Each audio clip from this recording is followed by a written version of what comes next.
Hi everyone, I'm Dr. Sue Lee and I'm a men's life coach. I support men to become the best version of themselves in life, love, and work. I do one to one coaching, workshops, and speaking, and I'm also a director of Men's Prosperity Club CIC. You'll find our stand over there. We're a grassroots movement based in Birmingham, and we're creating a safe space for men of all ages and all backgrounds in Birmingham. We have events throughout the month, and you can find out more about us if you speak to Rabi and Emil over at our stand. I'm also an associate coach for the Lighthouse charity, which is a charity that supports the well-being of those in the construction industry and their families, 85% of which are male. So thank you. Thank you. Nathan?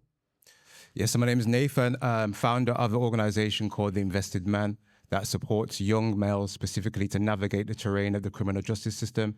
And in addition to that, disrupting the school to prison pipeline, the work is around mindset education and identity formation. In addition to that, currently transitioning the work into strengthening young boys and males through restoring identity and through the pillars of manhood, fatherhood, and brotherhood. And so I'll leave it there for now. Thank you. Paul? My name's Paul. I work for Ask Mark. Ask Mark is the Male Abuse Referral Centre. We work with male victims of domestic abuse, sexual violence and stalking, like I say, in the Black Country. I'm a qualified ISVA, so that's Independent Sexual Violence Advisor and Independent Domestic Violence Advisor. Thank you.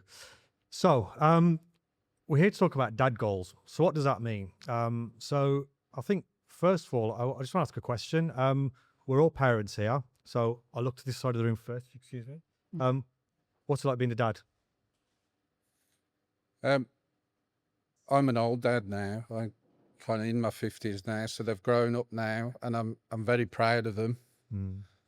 We've been through some ups and downs, and I feel now that now was what I had in mind. I think when they were younger, and when I was a young dad, I was hoping. Really, the hope was there, and like I say, now I'm in a good place as a dad.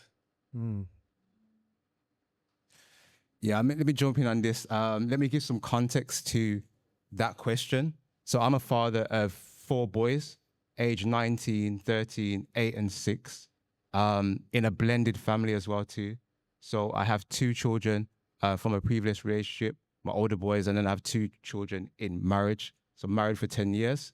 In terms of context of what it's like to be a father now, I think we have to understand, and I think Charmaine alluded to this, that we're the foundation of the household, and you hit the nail on the head.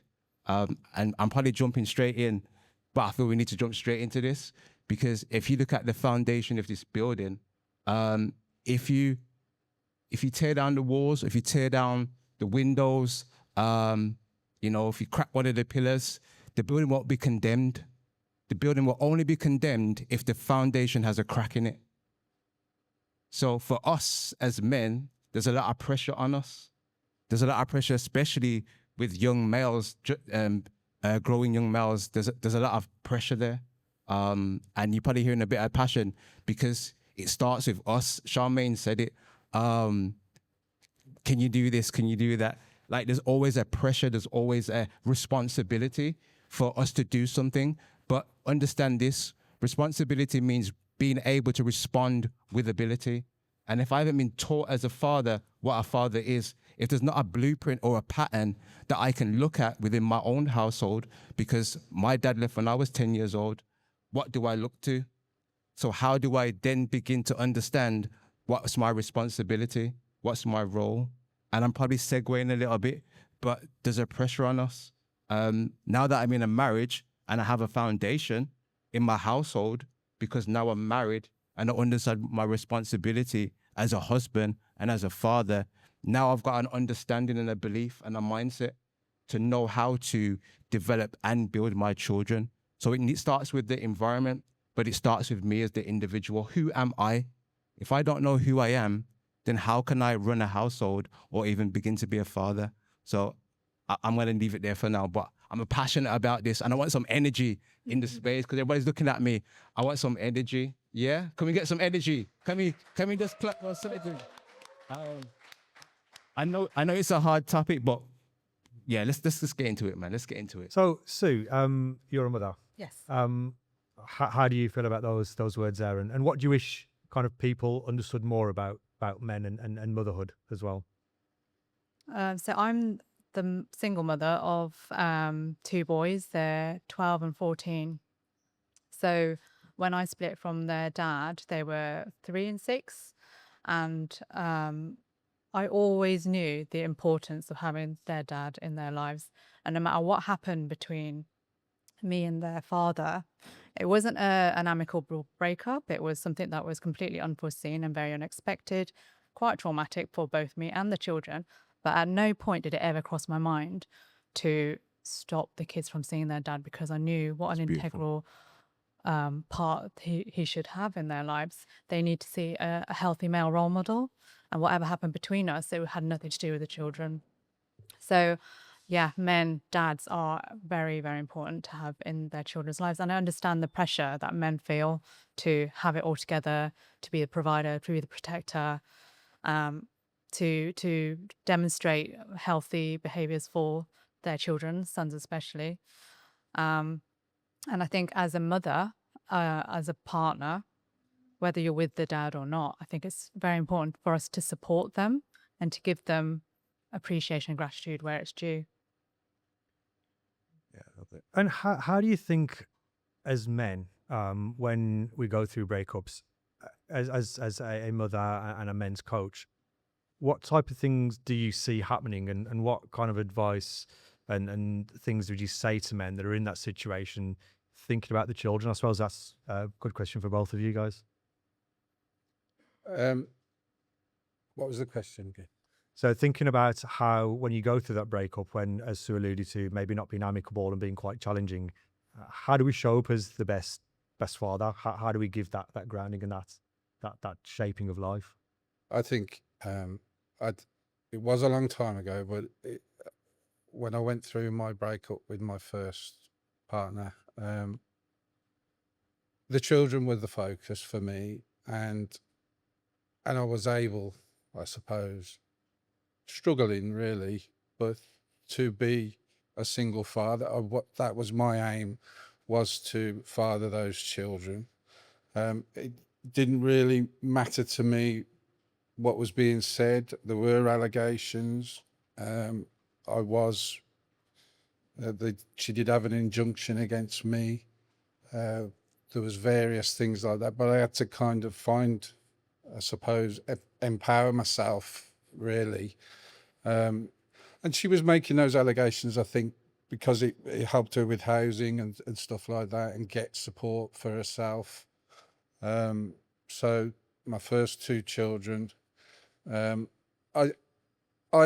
really tried to kind of keep as much contact as I could, even letters, phone calls, things like that, and build from there. I tried to kind of be strong and look to the future. Like I said, I am amazed that I am here now with the children. Then came to live with my new partner and myself. So we went through the court process. And really the children made that decision in the end. So I think I built up enough kind of strength and purpose. That wasn't easy, but that's why men need help in that. In that, I think is making that decision. Right, I am a father now. It hasn't worked with their mom. Let's try and be a single dad with the focus on that, and get through all of those things with support from other people, really, from your family, your side. It's very important that the children have your side of the family and are not isolated and taken away. And there was an amount of what's called alienation, really, that was going on. alienating behaviours from her. So it was struggle, and it's hard. I think you've got to keep hoping. You've got to have hope that you can be, and it makes you stronger. I think in the end that you go through these struggles, and then you are, good. It is good for the children. That in the end that you become a father. You've worked at it, and they see that just naturally, I think. And for you, Sue, how did that play out for you? So I think I hear from a lot of clients and personally people who go through parental alienation. And, there are lots of studies out there that say that having both parents in a child's life is obviously best for the welfare of the child. I think there's a stat that says if a child has 35% contact with each parent, then they have better mental health outcomes and lower behavioral adversities. So it really is best for them.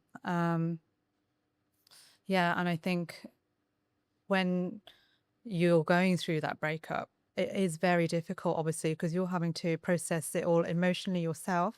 You're having to hold the emotions for your children as well, because they don't understand what's going on. They don't understand all these big feelings and emotions. They can't put names to it, so they'll act out in different ways through their behavior or even through physical things like bedwetting. So it's really like it's your responsibility as a parent and as the adult for both the mother and the father to seek support for your own emotional processing, take your ego out of it and the conflict between you, and focus on the children. Like Paul said, focus on the children. So, there are support services out there to help you process things, the relationship breakup, and reflect on what you learned from the relationship, like how not to repeat these patterns in future. And then there's also support services to help you parent the children as well. And for the children, it's very important for them to see what a healthy co-parenting relationship looks like, that relationships come and go, and that, sometimes relationships don't work out, and how to deal with them healthily. So, what about when it goes wrong? So, I'll share a little story myself. So, my son wanted to buy his prom suit. It was agreed. I picked my son up, and he showed me a beautiful picture of him in his prom suit. So that moment was taken away from me. So in that moment, my emotion was to have an argument. Thankfully, I chose not to in that space, but it's not always easy to do that. So it sounds like you, Nathan, you've kind of maybe got that little blueprint yourself. How did you get to that stage? What is it that you did to help you get to that understanding and that blended family and co-parenting? In terms of like a scenario that's happened, or just in general?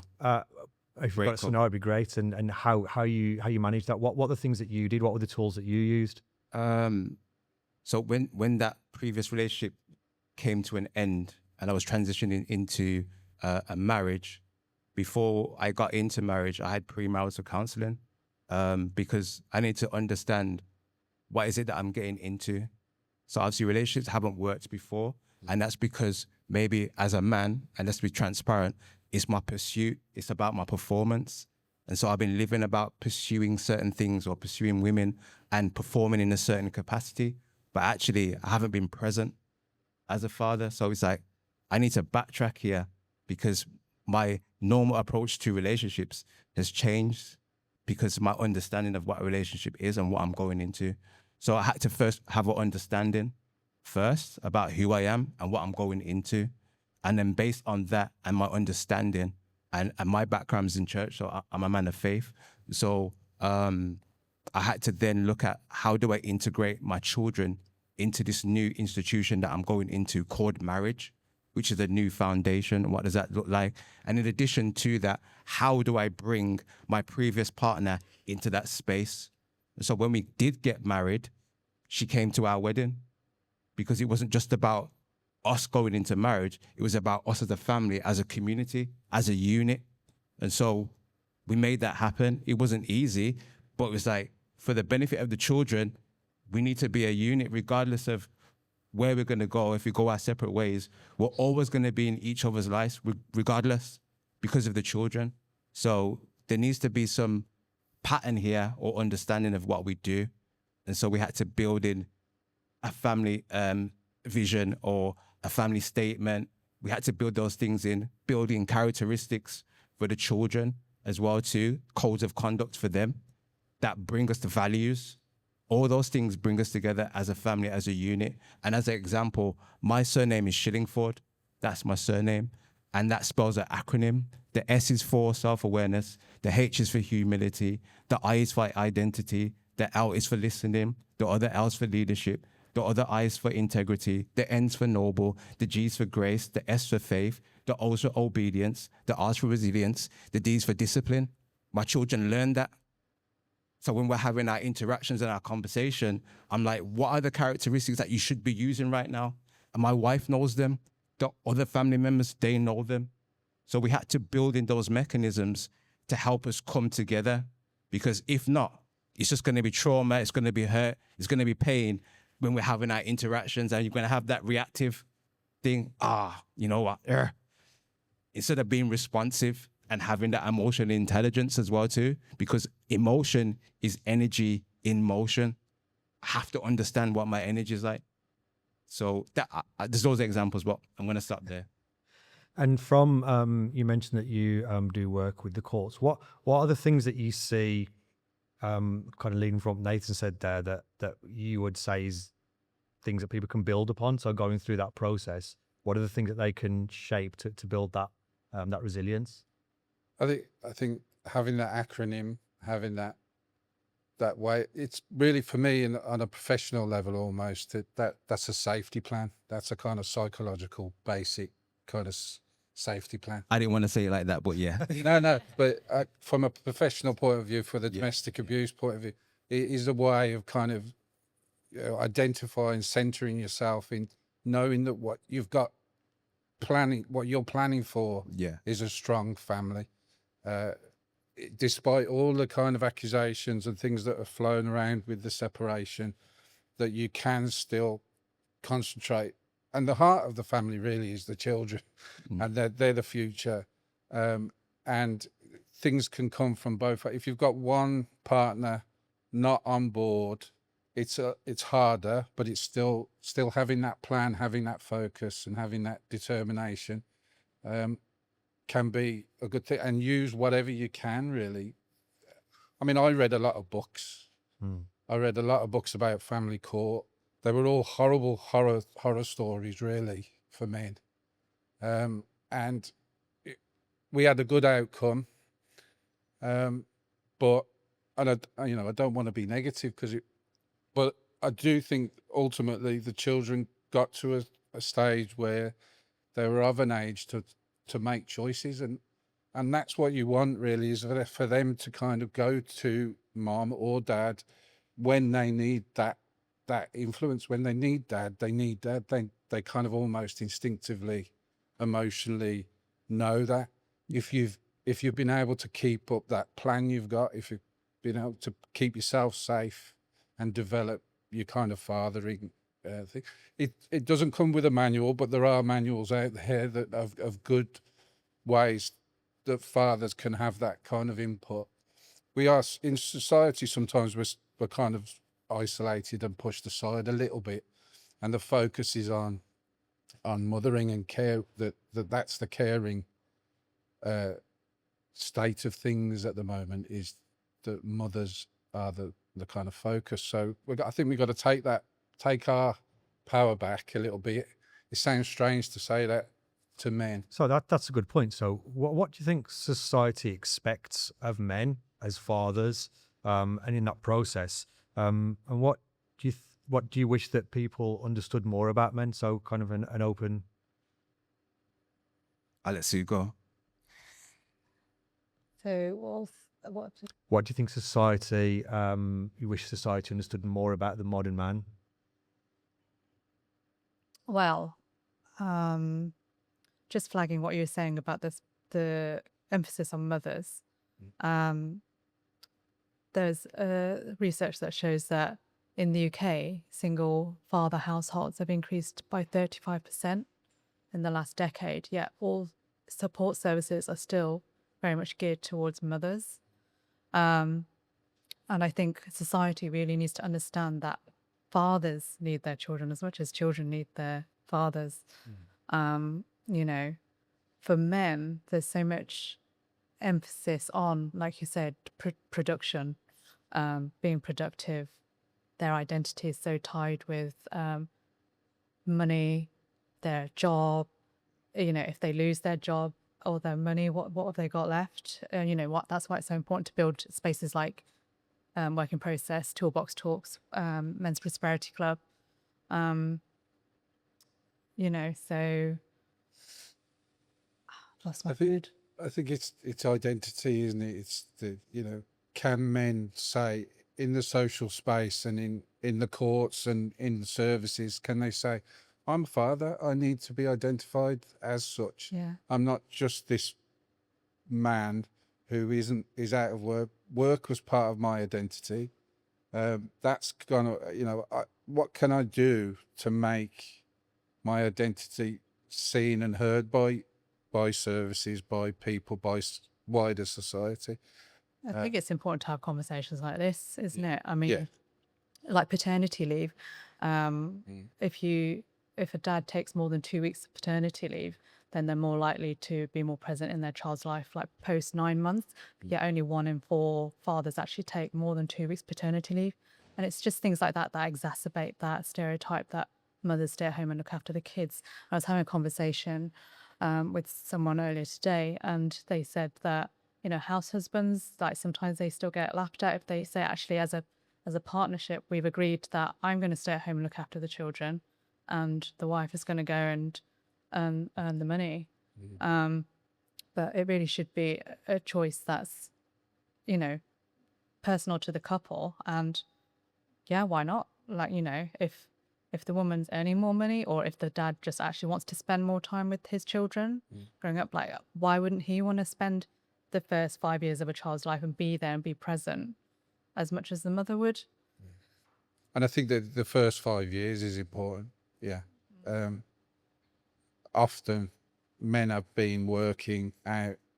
The mother is at home with, obviously just had the baby, but the first 5 years of development of children, and if you haven't had that opportunity to kind of be with your children and all day long and see them, you're not really becoming a father at the same rate as the other parent. Yeah, difficult. Just to add to that, so my routine consists of doing the school run every single day, but that's me just being intentional because I want to be part of my children's life. So every single day, drop off in the morning, pick up in the afternoon, because they need to see someone that's present and there for them. Their mum goes to work. She gets picked up by me as well too. I pick her up on certain days, but they see that interaction, and then they see me as a man, how I love their mother. That's important that they see that, because that sets the blueprint for them to understand when they're older, when they become a man and they have their own children, they know how to treat their wife. And I say that intentionally, wife. It's not a girlfriend, it's a wife, because that's the standard and the narrative that I want them to have. That's the benchmark. So they have to see how I love her, and vice versa. If you have daughters, they need their daddies. Daddy is destiny. That should be the first person that she loves. So they take their daughters out on dates. They give them rings. They buy them gifts. They pull their chairs out. That's the standard. And so I think in society, we're missing that standard. That narrative is not being displayed. The narrative that's being displayed is fast cars, quick money, jewelry. That's the narrative that society sees. And, you know, you see it on social media. We need to change that narrative, doing things like this, where we show that, we give insight into homes and families for those that are actually doing those things, because they're out there, but we just don't put it in the public domain. It's not marketed, it's not promoted. So this is a great start for us to have that. And what kind of, just for fathers that are out there and maybe they're struggling with things, or maybe it's going well but just want to do better, what's kind of one bit of advice that you'd, from your own experience, would you want to give to people that are tuning in? Like I've said, I would give the children time, let them develop. Any input you can give is always important. They know you there. As long as you can kind of say, "I'm your dad." Something's happened in the relationship, and so my mother was important in that, in building those relationships. So that's their grandmother. So that's important to see another side of the wider family, and my wife, who became stepmother to the children, really important, in the sense of like communicating with the children. They might want to say some things to dad, they might want to say some things to stepmom, mom, who's now become mom, and that's the most important, to keep a safe space, give them the knowledge that you are a safe person to come to and speak to whenever anything's happening in it, because they've got their own lives, they're developing their own thoughts about how things work, and like you say, they're getting into relationships of their own. And I always wanted them to be free thinking and work it out for themselves, but always be there when the trouble, maybe when trouble starts, and okay, I can help you with this. Yeah. See? Yeah, I definitely agree there. Like, you have to create that safe space within your home and know that they can come to you and talk to you about anything and there'll be no judgment. So one of my fears is that my children will get into some sort of trouble or face some sort of challenge and they'll be too scared to come to me, to talk to me. And actually, they have said that about their dad. He's a great dad in terms of, like, you know, he pays his child maintenance sometimes, he takes them out for days out, he takes them on holiday. We have a very good co-parenting relationship now. You know, I still get on really well with his family. I'm going to go visit his mom this weekend. But in their household, they're still very much like, you talk about some things, you don't talk about other things. Whereas I make sure I intentionally, and I think this is very important for every parent, is building intentional time with each child individually. To just have a safe space to, like, have a talk about their day and just be really present with them. My 12-year-old notices if I'm not actually listening. If I'm like on my phone and, like, I don't know, talking to Ronaldo from Men's Prosperity Club, he'll say, "Mum, you're not even listening." And I'll actually put my phone down, and he really notices the difference if I give him eye contact, if I'm there, even for at least like 15, 20 minutes. And it really helps build up that relationship that we have with each other. And he said to me, like, during bedtimes, I have at least one-to-one hour with them every week. And then I also have one-to-one time with them at bedtime every night, just to say, anything you want to talk about? What was the best thing that happened to you with you today? And there have been times when my son says, "Oh, but I can't tell dad that because, you know, he might make fun of me or he won't understand." And I just think, well, I'm glad you shared that with me, and I'm glad you can talk to me about it. And I always say that to them. And sometimes they roll their eyes and they're like, "Oh God, I know you were a coach, Mum, but we don't need another life lecture." I'm like, well, at least you know when you're 25, if you're going through something, you can come and talk to me. So I think it is very important to have safe space for the children. And Nathan, you kind of gave lots of like a good pattern that you have, a good blueprint. What's the one line, if you had one line to give to somebody out in the audience, what would that be? For no man can measure his life without the success of his family. So it's not just about me, it's how successful my family is going to be. And as for the guys that are actually struggling and going through stuff, find some brothers, man. Like, find a community, like, find a space that you can come together and talk with each other, like what we're doing now. It's important. Like, I've got a SOS group when I'm not feeling good. Like, I got a WhatsApp group. I just call that number, and whoever jumps on that call in that moment, they'll jump on, because those are my guys that I go to. Those are the people that I go to offload the bricks, the frustration, because I can't do that to my wife because she hasn't got the structure that I have. So I have to go to a space. So make sure you've got a space, make someone that you trust, that you can go to and be authentic with them. They're in your inner circle and you can be open with them, because you need to have that. If you don't have it, then I'm sure Leighton can point you in the right direction. Thank you. So yeah, now is the time for the questions from you guys. What do you want to ask us? I thought of this question quite early in the discussion, but Sue, you brought it up, that further emphasized why I want to ask this question. You said, there's it been an increase of 35% of single households in the UK in the last 10 years? Single father households. Single father households. Okay, my question is, I haven't seen the stats or anything, but of face value, why are relationships and marriages and whatnot not lasting as long as they used to be? Because you have my grandparents' generation and my parents' generation, they'll be married for 40, 50, 60 years. And then you've got the generations below that where you're hearing they've been through multiple relationships and it's becoming more I'm hearing it more commonly, but I don't know the stats behind it or whatnot. But what do you all think that's down to? I think in our parents' generation and grandparents' generation and in certain cultures, divorce is not done. It's just not a thing. So you stay in a marriage, whether you're happy or not, for the sake of the family's culture, family's reputation. So, a woman or a man could be just stuck in an abusive relationship and just never escape it. Also, it might just be marriages of convenience as well. And it's just not culturally acceptable to have a divorce. I think so because these days it's more acceptable to file for a divorce and actually quite easy. You can just get one online. That might contribute to the increase in separations. And also, there might not be a case of people marrying and then divorcing. A lot of people enter long-term relationships and engagements now and don't even get married, and then they split up. It's easier to leave a relationship if you're not married, and you don't have to divide assets and things like that.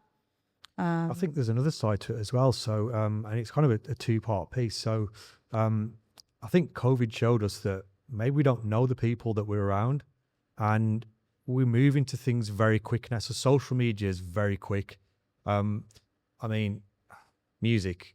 You used to listen to a 6-minute song. Now after 30 seconds, it's moved on, and that's the influence of social media. So that plays out the same in relationships. People get into them and out of them very quickly. And that's where that sanctity of the relationship and getting to know somebody before you enter into that, it's really, really important. And as I said, COVID showed us that for a lot of people, they didn't know who they were with, because all of a sudden you're at work 5 days a week, 40 hours, if not longer, you're at the house for more. And all of a sudden you were 24/7 in a space with them, and maybe you didn't know them as well as you thought you did. Yeah. I think on the question, I think there is more men are having their children these days. So father households solely. I think there's an issue. Like traditionally, obviously, social services, social workers, there's been a gendered approach there that mother is best by default almost. It isn't actually in the law or anything, but the social services, it's mainly run by women. It's a gendered approach that that's putting it politely. There may well be a bias there against fathers as the default person that has the children in any kind of upbringing in any household. So I think things are changing, and that statistic may reflect that men are being allowed, maybe seen as kind of safeguarding a little bit more, that they are. I think it's quite rare, though, from the cases that I see, that it has to be a kind of, it's the mom that's failing, and then it goes to dad, or goes to sometimes grandmother. The children go to the grandmother. So I think there's a rise in cases where mum is failing to parent safely. That's not a good statistic, really.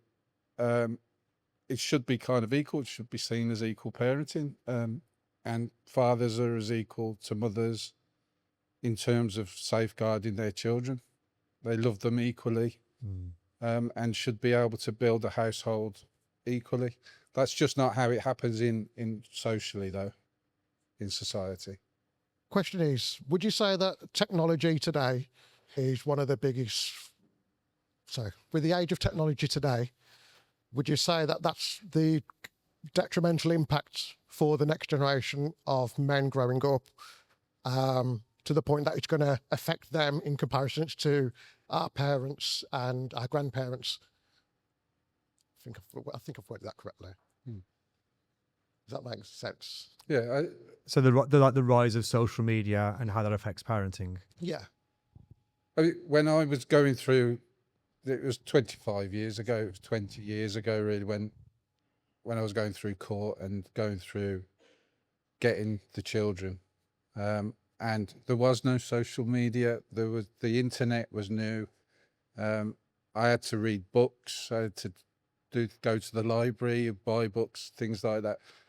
I think the impact on the children, and I mean, there are books about this, about the way mobile phones are affecting children, and therefore affecting the family.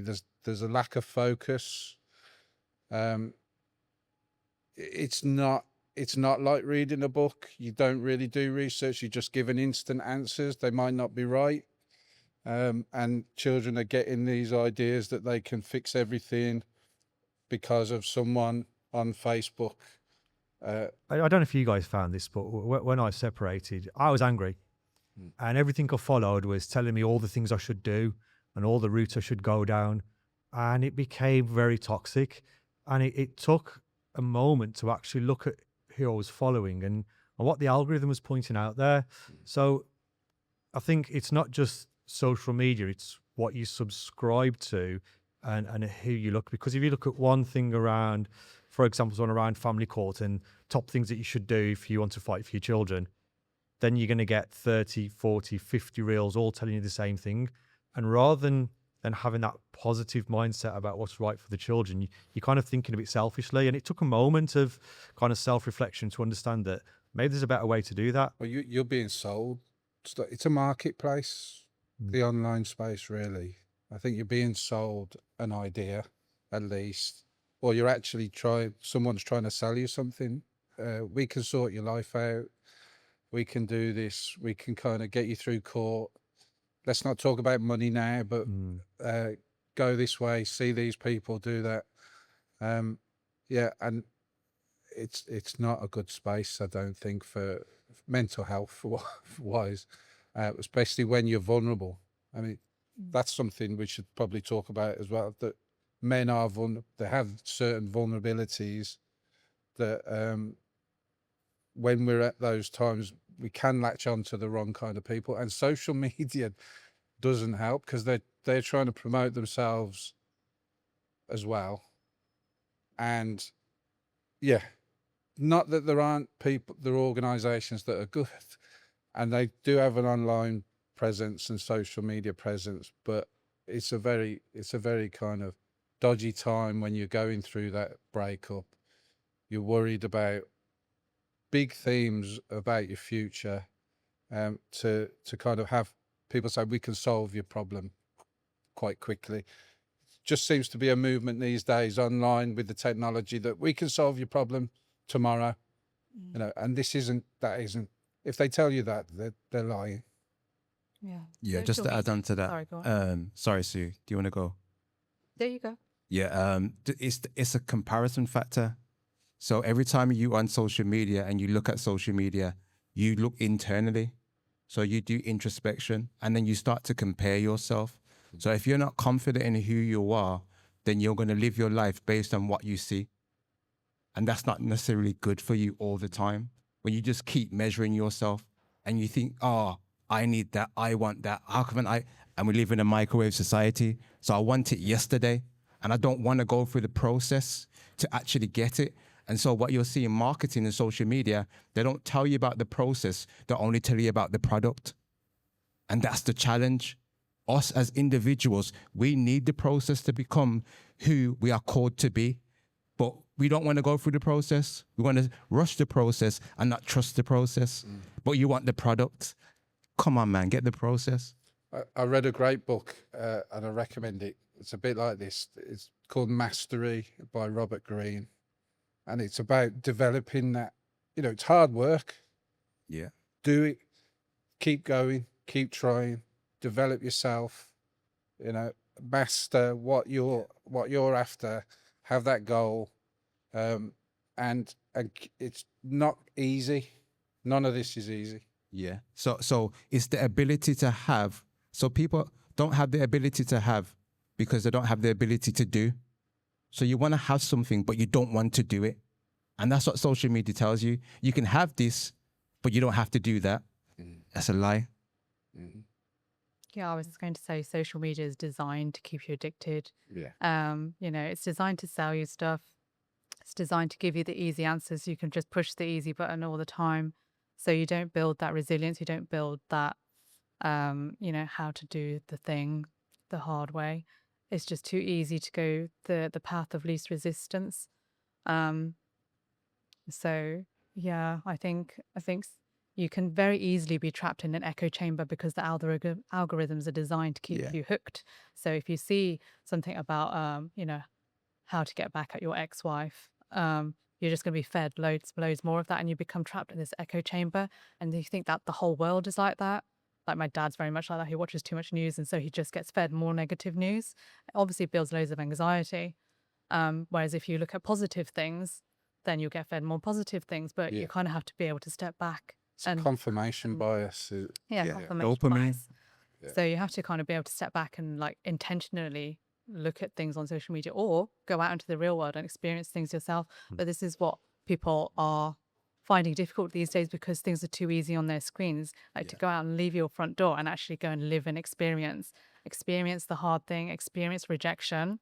My son literally said to me the other day, like, I'm not going to ask a girl out because I'm going to get rejected. And I was like, yeah, but like, yeah, dating, you will always get rejected. You're going to have to accept that and expect it. And that's what actually builds your resilience. You don't want to actually go out with every girl who says yes, because how are you going to learn like what your partner looks like? Like, you know, you have to go through relationships and go through dating to refine what's the best partner for you. And you're going to grow as a person. You're going to evolve as a person. You're going to have to find someone who will evolve with you.